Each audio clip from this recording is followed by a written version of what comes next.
Dulu ada seorang anak muda yang sering sholat subuh berjamaah. Anak muda ini setiap subuh berangkat ke masjid. Berangkat ke mushola Al-Qamar setiap subuh. Sebelum berangkat subuh dia mandi dulu di rumahnya, memakai pakaian yang baru, memakai harum-haruman. Tiba-tiba di tikungan jalan dia jatuh. Jatuh di tikungan. Apakah dia tidak melanjutkan perjalanan? Dia pulang ke rumahnya, mandi lagi, pakai baju baru lagi, memakai harum-haruman lagi, berangkat lagi ke masjid. Untuk kedua kalinya anak muda ini terjatuh di tempat yang sama. Apakah anak muda ini putus asa? Tidak. Anak muda ini balik lagi ke rumahnya. Dia berganti pakaian baru, mandi, berpakaian baru, dan pakai harum-haruman lagi. Dan ketiga kalinya dia berada di tikungan jalan di tempat dia jatuh semula dari pertama dan kedua kali, tiba-tiba ada orang tua yang sedang memegang lampu. Orang tua ini bertanya kepada anak muda ini, "Wahai anak muda, kamu mau kemana?" "Saya mau ke masjid, Pak. Saya mau sholat subuh." "Iya, dari tadi saya melihatmu dari jauh, engkau jatuh. Tapi setelah itu engkau pulang lagi, kemudian kembali lagi, jatuh lagi, dan kemudian engkau pulang lagi untuk yang ketiga kalinya. Jadi bagaimana, Pak? Takutnya kamu jatuh, saya antarkan kamu ke masjid." Diantarkan oleh orang tua ini pakai lampu tadi.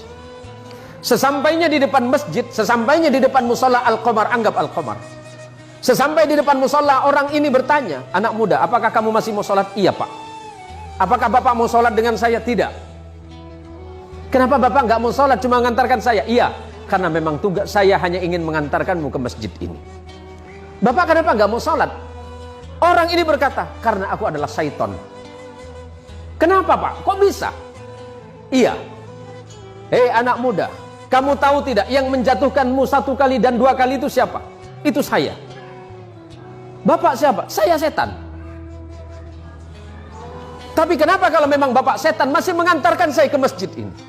Apa jawaban setan? "Nak muda, ketika engkau tadi berangkat dari rumahmu dan aku jatuhkan di tikungan itu dengan harapan agar engkau tidak datang ke masjid, agar engkau tidak sholat berjamaah. Tapi ketika engkau pulang ke rumahmu, pada saat itu Allah mengampuni dosa kedua orang tuamu. Orang tuamu yang sedang berada di alam kubur, Allah ampunkan dosanya karena sebab engkau yang datang ke masjid." Yang kedua kalinya, ketika aku jatuhkan dengan harapan agar engkau tidak ke masjid, pada saat itu engkau kembali lagi, dan pada saat kembali itulah Allah mengampuni tetanggamu yang sedang tertidur pulas dalam keadaan tidak sholat. Tapi kenapa Bapak seton?" Anggap Bapak seton. Ada namanya mirip, Pak? "Ya kenapa Bapak mengantarkan saya ke masjid? Kalau seandainya aku menjatuhkanmu ketiga kalinya dan tidak mengantarkanmu ke masjid, maka niscaya orang satu kampungmu itu diampuni dosanya oleh Allah karena sebab perbuatanmu." Masya Allah, anak muda yang datang ke masjid, anak muda yang datang ke mushola, apalagi kemudian datang ke mushola sebelum waktunya sholat, dia memperdengarkan adzannya, orang lain kemudian terbangun. Pada saat itulah Allah merasa sedang jatuh cinta kepadamu, wahai anak muda. Kalau Allah sedang jatuh cinta kepadamu, anak muda, apapun yang kau minta, Allah merasa malu jika tidak mengabulkannya.